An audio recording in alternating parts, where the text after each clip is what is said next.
Hello বন্ধুরা, আশা করি সবাই খুব ভালো আছো। নিশ্চয়ই আমার ভিডিও দেখে তোমরা মজা পাচ্ছ আর শিখতে পারছো।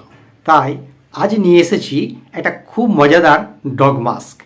পুরো ভিডিওটা মন দিয়ে দেখো আর শিখে নাও।